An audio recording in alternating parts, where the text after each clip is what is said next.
Imagine you're on your way to an important business trip. You decide to get some work done while waiting for your flight, so you connect to the airport's public Wi-Fi. At least that's what you think. But what you don't know is that the network you've connected to isn't the airport's real Wi-Fi. Instead, it's a malicious twin network, created by a cybercriminal in a classic evil twin attack. Without your knowledge, this attacker can infect your laptop with malware, steal your logins, access your personal information, and more. By the time you notice, it might be too late. So how can you spot a potential evil twin attack? First, always keep an eye out for duplicate network names.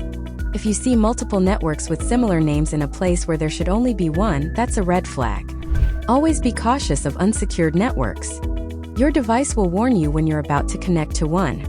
If you see this warning, it's safer to switch to your phone's hotspot instead.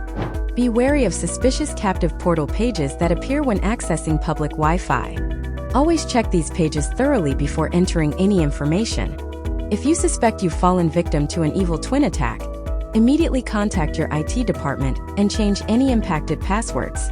Report the incident to your bank, the police, and your local consumer protection agency. To avoid these situations, always be prepared. Regularly train your staff on cybersecurity best practices and ensure your business has a robust disaster recovery plan. Remember, readiness is the key to continuity. Visit Securafy.com for a free cybersecurity assessment or access our library of resources to strengthen your defense.